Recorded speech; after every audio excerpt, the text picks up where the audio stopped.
বন্ধুরা, বর্ণালী বোর্ডের একটা নতুন ব্লগে তোমাদের সবাইকে স্বাগত জানাচ্ছি। সবাইকে জানাচ্ছি শুভ অক্ষয় তৃতীয়ার অনেক অনেক শুভেচ্ছা।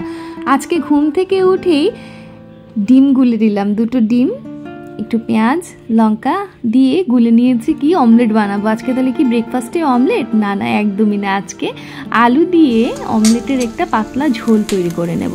দুটো ডিম দিয়ে ডিমকে 4টে ভাগ করে নিয়েছি। এবারে ঝোলটা বানিয়ে নিচ্ছি। কি বলতো, একটা পুজোতে যাওয়ার আছে, তো ভাবলাম কি ঘরে ফিরতে যদি একটু দেরি হয়ে যায়, তো তার জন্যই একটু ঝোলটা বানিয়ে রেখে যাচ্ছি। আর ভেবেছিলাম যে পুঁই ডাঁটা চচ্চড়িটাও করে নেব, কিন্তু পুঁই ডাঁটা চচ্চড়িটা আর করার সময় হলো না। এবারে চান টান করে নেব ভাবছিলাম, তো রিপন নিয়ে আসলো পুরি তরকারি। মানে আজকে সকালে ব্রেকফাস্টের আর তেমনভাবে কোনো ঝামেলা নেই, বাইরে থেকেই পুরি তরকারি নিয়ে চলে এসেছি। ওটাই খেয়ে তারপর চান করে একটু যাব, একটা পুজোতে যেতে হবে। আশা করছি তোমরা আমার পুরো ব্লগটা দেখবে। আর যদি এই ব্লগের কিছুটা অংশ তোমাদের ভালো লেগে থাকে, প্লিজ একটা লাইক দিতে ভুলে যেও না। আর যদি আমার সাথে যুক্ত হয়ে না থাকো, তাহলে অবশ্যই আমার চ্যানেলটিকে সাবস্ক্রাইব করে পাশে থাকা বেল বাটনটি প্রেস করে আমার সাথে থেকো সবাই। পুজো হয়ে গেছে, এবারে বাড়ি যাওয়ার পালা। এবারে বাড়ি চলে যাব। আর বেশ মানে অনেকদিন পর আজকে শাড়ি পরলাম, তো শাড়িটা একদম সিম্পল একটা শাড়ি পরে নিয়েছি। তো কেমন লাগছে আমাকে অবশ্যই তোমরা জানিও। আর বাড়িতে গিয়ে রান্না তো আছে, ওই ঝোলটা দিয়ে আজকে আর খাওয়া হবে, আজকে আর কিছু না। ঘরে এসে দেখি যে ননদের বোন নিয়ে এসছে লাড্ডুস। মানে ও আজকে অক্ষয় তৃতীয়া দিন ও একদম পুরো মতিচুরের লাড্ডু নিয়ে চলে এসছে। তো এটা তোমাদের জন্য। দিনের বেলা তো কোনো রকমে ঝোল অমলেটের কারি খেয়ে হয়ে গেছে, এবারে রাতে তো কিছু একটা তৈরি করতে হবে। তো ভাবছিলাম কি বানানো যায়। তো আজকে বানিয়ে নিচ্ছি আমি হাতে মাখা মুসুর ডাল।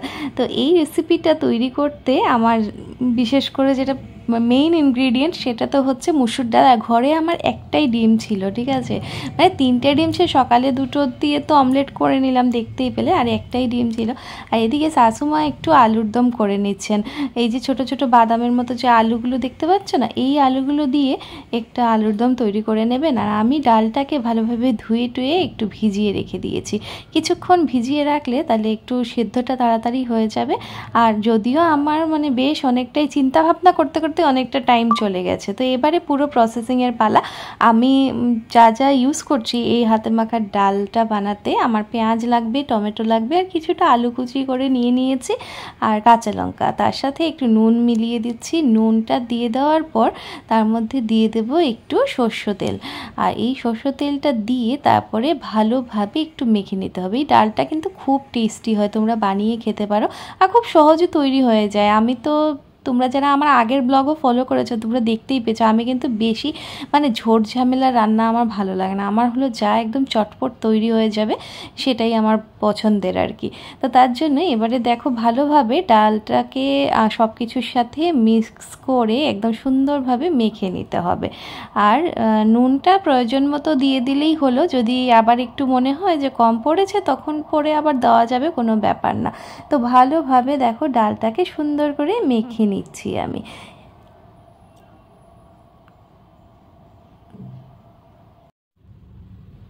কড়াইতে পুরো ডাল মাখাটা ঢেলে দিতে হবে। ঢেলে দিয়ে একটু জল দিয়ে দিতে হবে। আমি কিন্তু কোনো ফোড়ন টোড়ন কিছুই দিইনি, আমি এভাবেই তৈরি করি। তোমরা আমার মতো করে একবার তৈরি করে দেখো, সত্যি এত টেস্টি হয় যে তোমরা একবার বানালে বারবার বানাতে চাইবে।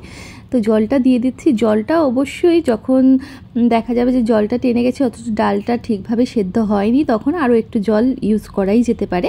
এবারে একটু ঢেকে দিয়ে দেবো, বাস। এবারে আমি একটুখানি বসে টসে ঘুরে টুরে এসে দেখলাম যে ডালটা পুরোপুরি সেদ্ধ হয়নি, মানে আমার তার থেকে আরেকটু বেশি সেদ্ধ হতে লাগবে ডালটা। তো তার জন্যই আরেকটু জল দিয়ে দিলাম। জল দিয়ে এবারও আরেকটু ঢেকে দিয়ে দেবো। এই ডালটা কিন্তু পুরোপুরি গলে যাবে না, একটু এরকমভাবে ভাঙা ভাঙা থাকবে, তাহলেই ভালো লাগে। এবারে আরেকটা ফ্রাই প্যান নিয়ে নিলাম আমি। যদি তোমাদের তড়কা প্যান বা এরকম কিছু ইউজ করতে পারো তোমরা, তো একটু তেল নিয়ে তার মধ্যে একটু রসুন দিয়ে দিচ্ছি।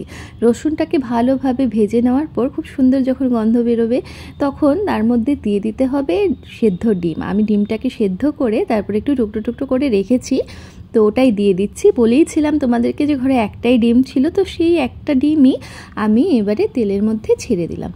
তেলের মধ্যে দিয়ে এটাতে খুব বেশি কিছু মশলা টশলা ইউজ করতে হবে না। ডিমটাকে একটু দেখো ভেঙে ভেঙে দিচ্ছি, কেননা যেহেতু একটাই ডিম, আর সেটাকে একটু টুকরো টুকরো করে দিয়ে একটু ভেজে ভেজে নেবো আর কি।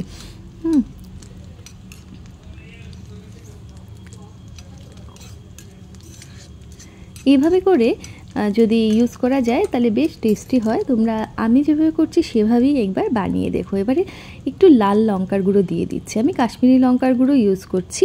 আর ইচ্ছে করলে তোমরা যারা একটু ঝাল বেশি খেতে পছন্দ করো একটু ঝাল লঙ্কার গুঁড়োও দিতে পারো। তো আমি খুব একটা বেশি ঝাল আমরা খাই না, তাছাড়া কাঁচা লঙ্কা অনেকগুলো দিয়েছি, তার জন্যই আমি কাশ্মীরি লঙ্কাটা দিয়ে দিচ্ছি, কালারটাও বেশ সুন্দর এসে যাবে। এবারে একটুখানি ভাজা ভাজা হোক, এখানে জল টল কিছুই দিতে হবে না, আঁচটা একটু কমানো রয়েছে। এবারে ডালের মধ্যে এই পুরো তড়কাটা দিয়ে দিতে হবে।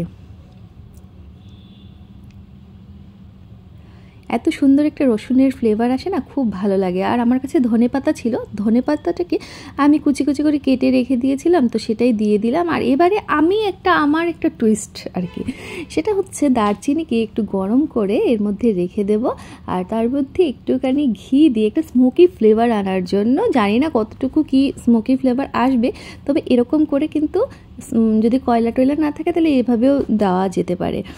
তো ঘিটা দিয়ে দিলাম, দিয়ে এবার একটা প্লেট দিয়ে আমি ঢেকে দিচ্ছি।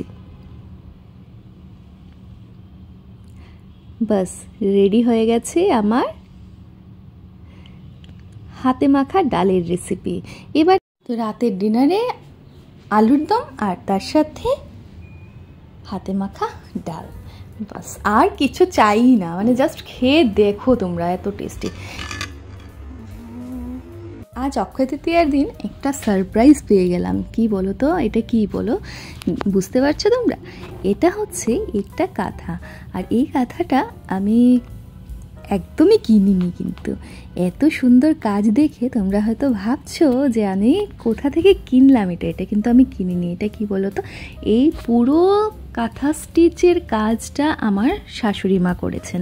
মানে ওনার এতটা ধৈর্য, আমি কি বলবো, ওনার পায়ে ব্যথা হাঁটু ব্যথা অনেক কিছুই আছে, কিন্তু এত সুন্দর করে উনি পুরো কাঁথাটার মধ্যে যে মানে কাজ করেছেন, যে স্টিচগুলো করেছেন, এতটা সুন্দর এতটা নিখুঁত, কি বলবো তোমাদের, মানে দারুণ হয়েছে। আমি দারুণ বললে এটা তো অনেক কম বলা হবে।